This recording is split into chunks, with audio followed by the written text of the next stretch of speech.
여러분 안녕하십니까? 또 만났습니다. 지난 시간에는 짐승에 대해서 얘기했는데 오늘은 적그리스도에 대해서 계시록에 나오는 적그리스도가 누군가 그거에 대해서 잠깐 말씀을 나누겠습니다. 물론 저에게 물어보면 뭐 좀 모릅니다. 근데 적그리스도가 어디서 어떻게 나온다는 거는 성경 말씀으로 인해서 성경 말씀의 계시로 인해서 거의 정확하게 우리가 알 수가 있습니다. 사실 물론 저만 맞고 딴 사람 다 틀리다 그건 아니지만 이것은 그냥 말씀만 보고서 제가 오늘 이 공부도 할 건데 제 공부를 이제 들으시는 분들도 제 말만 들으시지 말고 제가 말씀하는 거는 또 계시가 많기 때문에 참고로 하고 말씀만 읽고 기도하시면 하나님께서 보여주실 겁니다. 왜냐하면 저에게는 하나님께서 너무 뚜렷하게 이렇게 보여주시기 때문에 그걸 좀 나눌 때 어떻게 다 전달이 못 돼요. 근데 그거는 하나님께서 말씀을 해주셔야 됩니다. 그래서 오늘은 적그리스도에 대해서 다시 한번 말씀드리겠습니다.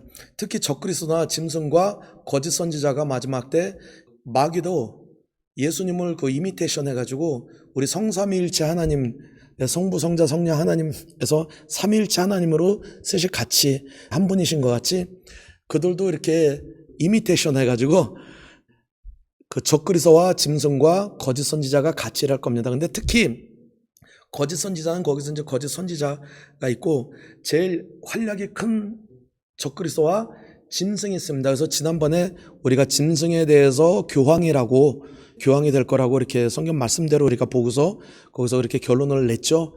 그러니까 짐승은 종교적으로 리더가 될 것이고 적그리스도는 똑같은 같이 이렇게 둘이서 정말 콤비가 너무 잘 돼가지고 같이 일할 겁니다. 그 적그리스도는 정치적으로 리더가 될 사람이죠. 정치 분야로 리더가 될 사람인데 그 사람이 어디서 나올 거냐? 짐승하고 같이 나올 겁니다. 같이 나오는데 열뿔이라고 지난 시간에 우리가 봤죠. 열뿔이라고 나오는데 그 열뿔이 어디서 어떻게 나오냐? 우선 구약성경 다니엘서 7장을 잠깐 보겠습니다. 7장을 이렇게 보면요. 여기에 여러 가지 그 다니엘에게 보여준 것도 있죠. 특히 4절과 6절에 보면 적그리스도와 짐승의 그 특징을 얘기하는 거죠. 그 사자와 같이 그 곰과 같이 그 표범과 같다고 그렇게 그 특징을 그렇게 해서 얘기해 주셨죠.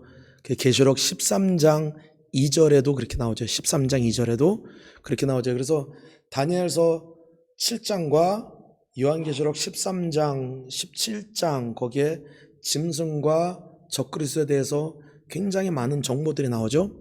근데 여기 보니까 7절부터 보겠습니다. 7장 7절부터 보겠습니다.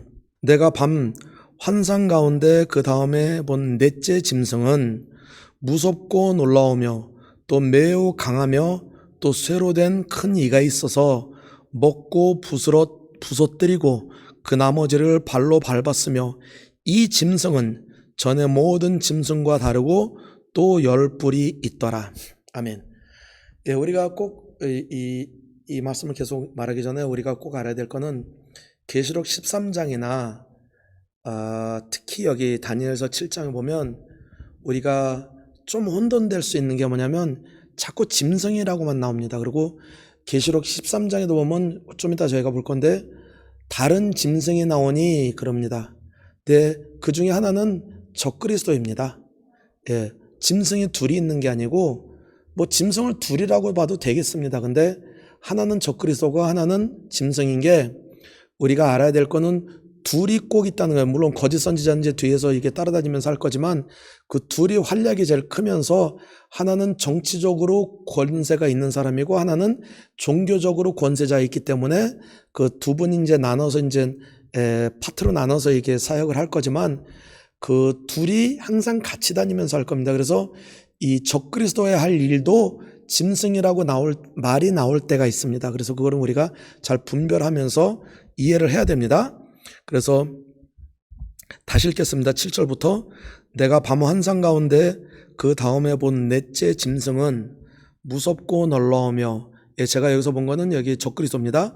또 매우 강하며 또 쇠로 큰 이가 있어서 먹고 부서뜨리고 그 나머지를 발로 밟았으며 이 짐승은 전에 모든 짐승과 다르고 또 열 뿔이 있더라. 예, 아주 강한 사람이 나온다는 거죠. 엄청 강한 짐승이 나온다는 건데, 그게 이제 적그리스도가 그 정도로 물론 사자와 곰과 표범과 뭐 그 정도로 이제 세고 빠르고 이제 그런 특징도 있지만 그보다 엄청 더 센 사람이 나온다는 거죠. 그리고 또 열 뿔이 있다 그랬습니다.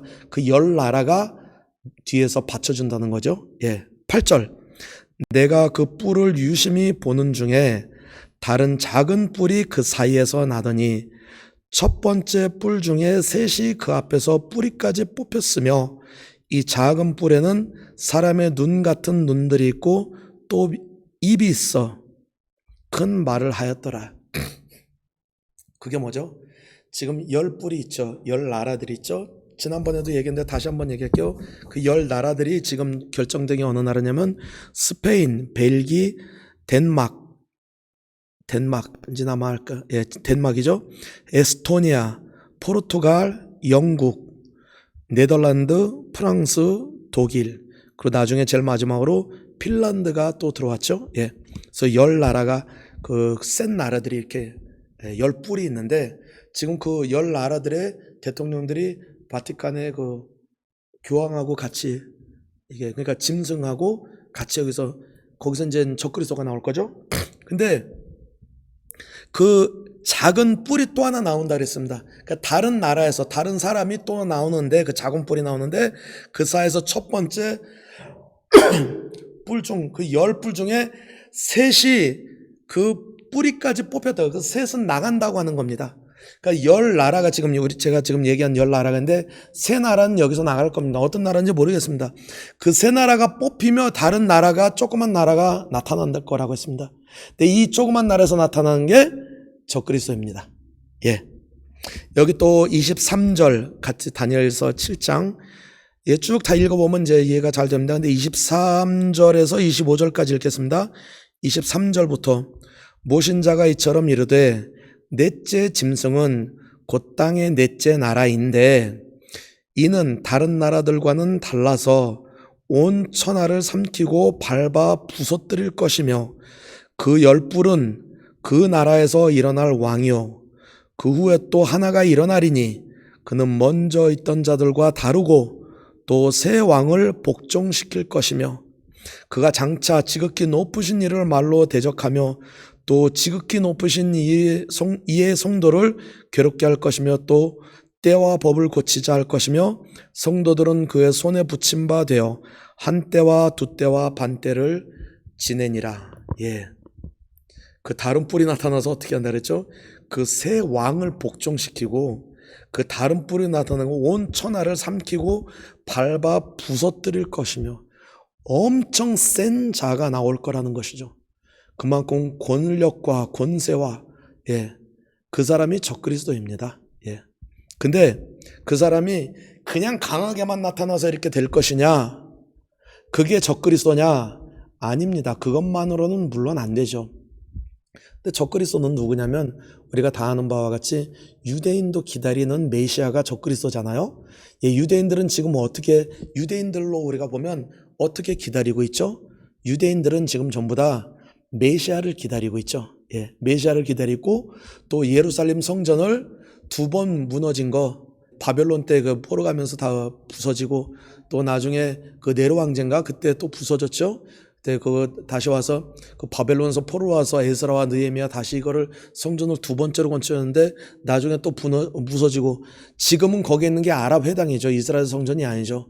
근데 거기에 예루살렘에 이스라엘 성전이 지어져야 되는데 지금 무슨 일이죠? 아랍 사람들하고 이제 그런 논쟁이 있어가지고 이것은 종교 싸움이기 때문에 돈으로 해결을 못하고 있는 거죠. 유대인들이 그렇게 돈을 많지만 이렇게 해결을 못하고 있는 거죠. 근데 이것이 해결이 될 겁니다. 왜? 이 적그리스도가 나올 때 해결이 될 거예요. 근데 뭐냐면 그 적그리스도가 누구냐면 유대인들한테는 기다리고 기다렸던 메시아가 될 것입니다. 그게 뭐냐면 이 적그리스도는 유대인이라야만 됩니다. 유대인이 아닌데 어떻게 메시아가 될 수가 있습니까? 그렇죠? 그러니까 유대인들이 메시아로 왕의 왕 메시아로 세울 사람이기 때문에 아무나 세우지 않고 또 유대인이어야 됩니다. 그러면 첫 번째 힌트는 뭐냐면 적그리스도는 유대인이어야 돼요. 예. 유대인이면서 그 유대인들에게 정말 이 사람이야말로 우리가 그렇게 기다리고 기다렸던 메시아구나, 그럴 사람입니다. 그리고 지금 이스라엘 그 예루살렘에 그 회당이 있는 장소가 지금은 가사 그 팔레스타인 지방이잖아요. 지금은요. 예, 거기 팔레스타인 지방에서 아랍 사람들의 것이기 때문에 이스라엘 사람들한테 절대 안 주고 지금까지 계속 지키고 있는 거잖아요. 근데 그거를 어떻게 줍니까? 아랍 사람이 날아와야 줄 겁니다. 아랍 계통의 리더가 나오면 그 땅을 줄 겁니다. 그게 무슨 말이냐면 지금 적그리스도는요, 아랍 사람에게도 아랍인으로 인정을 받아야 될 사람이고 유대인들한테도 유대인이라는 인정을 받아야 이 가사 그 팔레스타인 지방 거기 예루살렘 성전이 있는데 그게 해결이 되면서 거기서 적그리스도가 나와야 됩니다. 그래서 지금 거기 아랍 회당이잖아요. 근데 예루살렘 성전은 그곳에서 거기가 이제 거룩한 곳이기 때문에 거기에 줘야 되는데 그게 다 부서지고 지금은 북쪽에 거기 이제 이게 좀 비탈진 데가 되어 있어가지고 북쪽에 그 벽만 남아있죠. 그래서 그게 통곡의 벽이 지금 이스라엘 사람들이 가서 거기서 통곡하면서 통곡의 벽, 그 예루살렘 성전 중에서 통곡의 북쪽에 그거밖에 안 남았기 때문에 그게 통곡의 벽이 있는 거죠. 그 위에 있는 거는 예루살렘 성전이 아니고 아랍 회당이죠. 근데 거기에 다시 예루살렘 성전이 세 번째로 다시 지어지면서 그게 뭐냐면 아랍 사람들도 거기에 동의하면서 그거를 허락할 거라는 거죠. 왜? 거기에 들어갈 사람이 리더가 아랍 사람이어야 되기 때문에. 그럼 어떻게 아랍 사람이면서 유대인도 같이 되냐? 그렇게 될 수 있습니다. 왜냐하면 아랍 사람들은 우리 한국 사람들하고 합쳐서 그 부모 중에 아버지만 아랍 사람이면 아랍 사람입니다. 예. 저도 제 형님이 계셨는데 형인데 형수님은 여기 브라질 현지인이세요. 예, 저 형수님은. 근데 저희 부모님들은 저희 아버지는 돌아가셨지만 아버지가 우리 조카 태어날 때 뭐라 그랬죠? 한국애라 그랬죠. 엄마는 브라질 사람이지만 예, 아버지가 한국 사람이니까 너는 한국 피가 있어서 너는 한국 사람이야 그랬습니다. 예, 그러니까 아랍 사람들도 아버지만 한국 사람이면 아버지만 아랍 사람이면 한국 사람이 아니죠. 아랍인으로 인정하게 됩니다. 근데 유대인들은 어떻게 되죠? 거꾸로죠. 유대인들은 특이하게 어머니만 유대인이면 유대인의 피가 있다 그래서 유대인이라고 합니다. 유대인들은 아버지로 가지 않습니다. 어머니로 갑니다. 그러면 어머니만 유대 사람이면 그 사람들한테는 유대인으로 인정이 되는 겁니다. 그래서 그 적그리스도 나타난 사람이면 아버지가 아랍 사람이고 어머니는 유대인입니다. 왜 그러냐면 특히 아랍 사람들이 그 지역을 허락을 해야 되기 때문에. 그리고 저는 이걸 왜 확신하냐면요, 한 12년 13년 전에, 이건 좀 개인적인 겁니다, 주님께서 저에게 말씀해 주셨어요. 적그리스도가 터키에서 온다 그랬어요. 그래서 그때는 무슨 터키에서 적그리스도가 나옵니까? 예, 내가 잘못 들은 거겠지 그랬어요. 솔직히 정말 한 12, 13년 전에 그런 일이 있었는데 정말 근데 하나님께서 말씀해 주신 겁니다. 저는 그거를 확신을 해요. 근데 하나님 왜 터키에서 이렇게 적그리스도가 나올까요? 그랬어요. 이해가 안 갔어요. 지금은 확신합니다. 근데 그건 저에게 개인적으로 온 계시고 전 개인적으로 그냥 얘기하는 건데, 왜 그러냐면 그 열 나라가 아니고 조그만 나라가, 터키는 거기에 비하면 좀 작은 나라거든요. 거기서 북쪽에서, 이스라엘의 북쪽에서 올라온다는 그 다니엘서에도 보면 그런 말이 있어요. 그러면 터키는 북쪽에 있는 나라입니다. 그 조그만 나라가 나타나서 그러 될 거면 저는 터키라고 믿습니다. 근데 아닐 수도 있습니다. 예, 아닐 수도 있습니다. 근데 그거보다 터키라면 이제 아버지가 이제 아랍 사람이겠죠? 예, 그것까지는 좋은데 아랍 사람은 아랍 사람에게 이렇게 인정을 받는 거는 받지만 유대인들에게 아무리 아버지가 그 아랍 사람이고 엄마가 유대인이라고 해도 아버지가 아랍 사람인데 어떻게 쉽게 받아들일 수 있겠습니까? 절대 못 받아들입니다. 유대인들은. 그렇지만 결정적인 말씀이 있습니다. 그래서 그 말씀대로 유대인들이 확신을 가지고 저 사람의 아버지는 아랍 사람이지만 저 사람이 메시아다 그럴 일이 생길 겁니다. 그것이 하나 성경 말씀에 써 있어요. 그것이 저에게 주님께서 말씀해 주신 확실한 증거입니다. 그래서 그거를 나누고자 합니다. 그게 뭐냐면요. 지금 유대인들은 어떻게 되어 있습니까? 지금 메시아를 기다리고 있죠.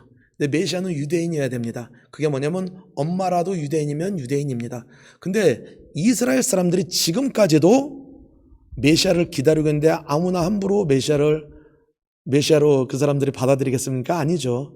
정말 말할 수 없는 특별한 일이 생겨야 저 사람이 진짜 메시아구나 할 겁니다. 그것을 제가 말씀드리고 싶습니다.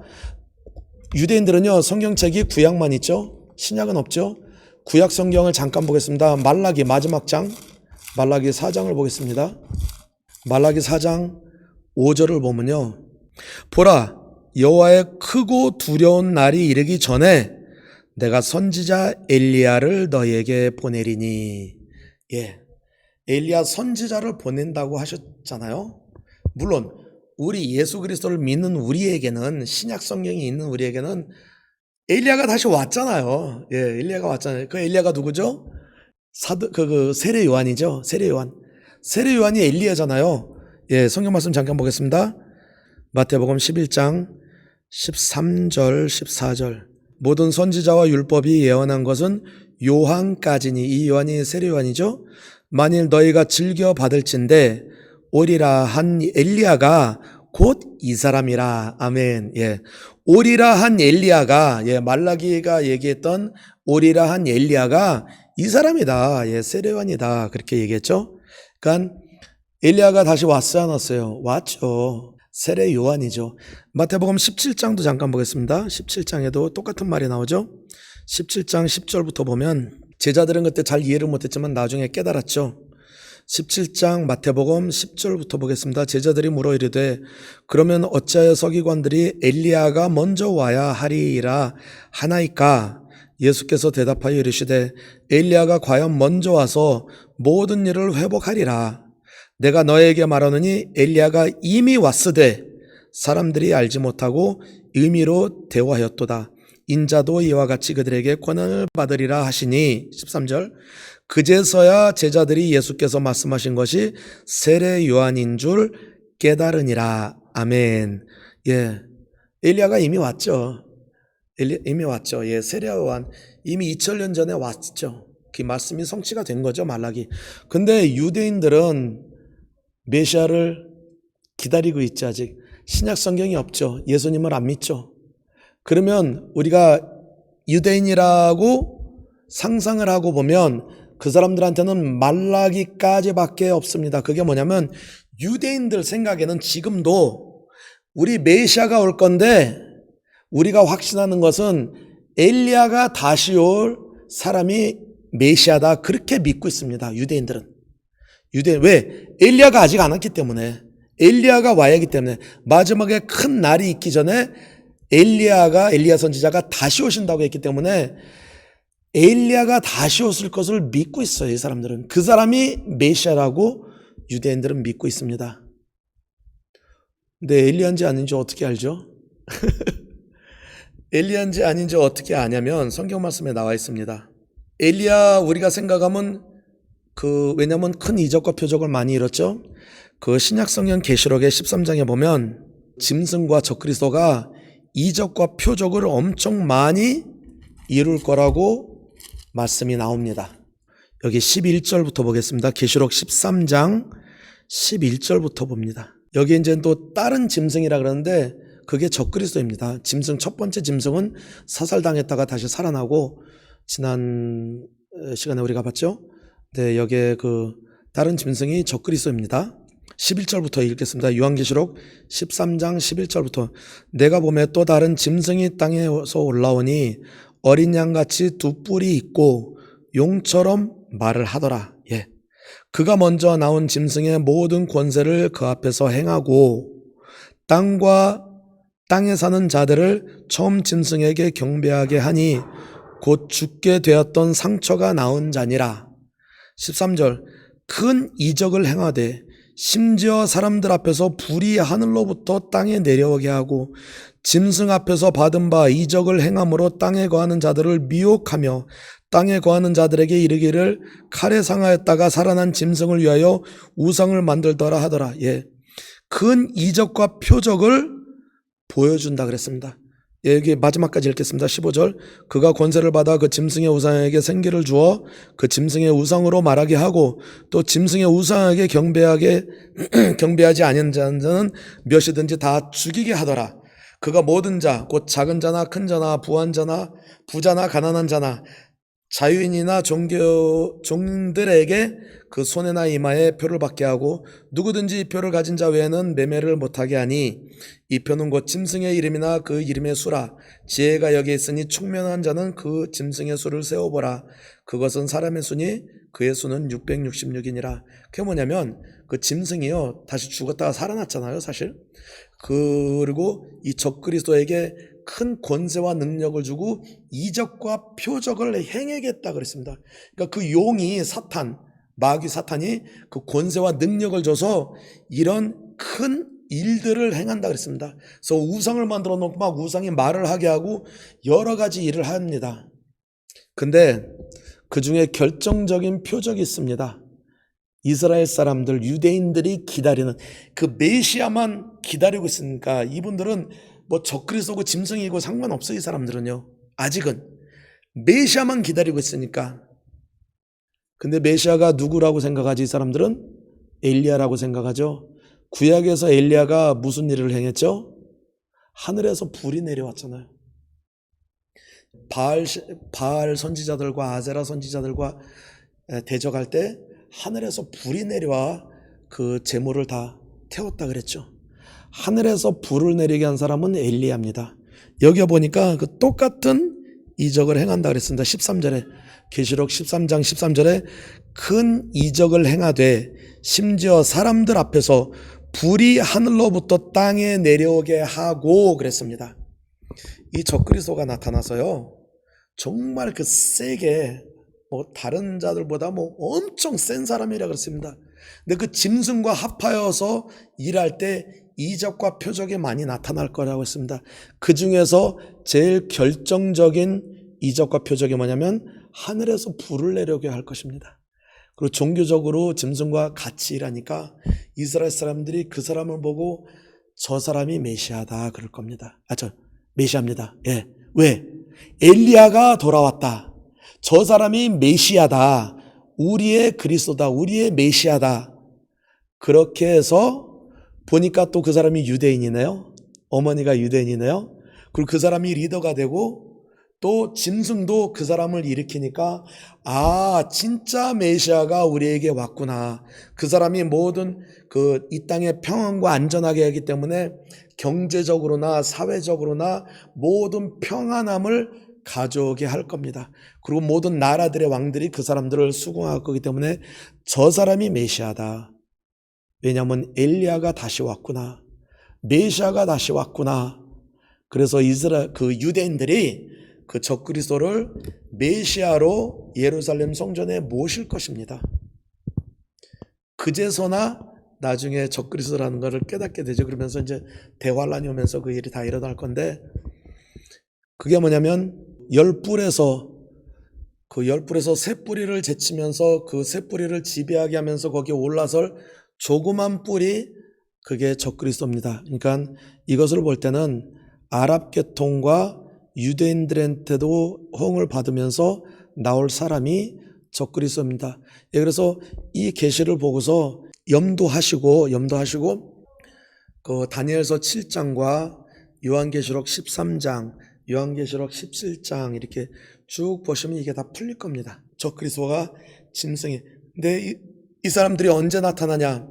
대환란 전에 6번째 인 전이죠. 그러니까 바로 전에 무슨 일이 일어날 거죠? 그 안전하다 평안할 때가 올 거죠. 그때 나타날 사람들입니다. 그래서 지금은 그거 바로 이전을 살고 있죠. 혼란한 시대를 살죠. 안전하지 않고 평안하지 않은 시대를 살고 있어서 모든 시나리오가 준비되어 있어요. 이때 이 세상을 살릴 그 리더, 적그리스도 짐승이 나와서 큰 표적을 하면서 경제를 다 해결하고 이제는 안전하다, 평안하다. 또 유대인들은 이 사람이 메시아다, 하늘에서 불도 내려오게 하는 이 엘리야가 다시 왔구나. 그 사람이 적그리스도입니다. 그것을 바로 그 전에 일어날 모든 일들입니다. 그러기 때문에 그때 우리가 정신을 차리고 정말 예비된 신부가 되어야 합니다. 이것을 우리가 막거나 방지하거나 그건 아닙니다. 하나님께서 이미 예정하신 거기 때문에 바로 일어날 것입니다. 바로 일어날 것입니다. 거기에 대해서 우리는 준비하는 신부가 되어야겠습니다. 그래서 사람들을 많이 깨우고, 또 어린 양의 생명책에 이름이 있지 않은 사람들은 다 그쪽을 따른다고 했습니다. 그만큼 설득력도 있고 사람들을 다 따르게 할 겁니다. 그 속이는 영이 있기 때문에 따르게 할 것입니다. 그래서 지금 이 마지막 때 신부단장을 하면서 더 많은 영혼을 구하고 사람들을 또 신부단장할 수 있도록 도와주는 게 우리가 깨어난 교회들이 할 일들이죠. 우리 하나님의 자녀들이 할 일들이죠. 그래서 잠깐 오늘 이 말씀을 나눴습니다. 그래서 적그리스도와 짐승, 누가 어느 사람이 될 거다, 그거보다 그건 중요한 게 아니고 정말 이 말씀대로 이게 전부 다 일어나고 있다는 거, 그것만 알아도 되겠습니다. 왜냐하면 그 날짜와 시간은 우리가 모릅니다. 근데 그 때와 시기는 알 수 있다 그랬습니다. 또 도적같이 우리에게 오지 않게. 그래서 저번에 데살로니가전서 5장 말씀을 우리가 같이 말씀을 나눴죠. 그래서 마지막 때는 우리가 더욱더 깨어서 정말 이런 일들이 일어나고 있구나, 점점 더 가까워지고 있구나. 그럼 이 현실에서 나는 어떻게 해야 될까? 더욱더 깨어서 잠자는 자들을 깨우고 더 많은 영혼을 구하면서 우리가 정말 주님께서 우리를 데리러 오시기 전에 우리가 더욱더 준비하고 있는, 깨어서 기름잔을 준비한 우리가 신부가 되어야겠습니다. 아멘. 이 축복이 모든 여러분들에게 또 임하시기를 예수님의 이름으로 축복합니다. 오늘은 여기까지 하겠습니다. 안녕히 계세요. 다음 시간에 또 뵙겠습니다. 안녕히 계세요.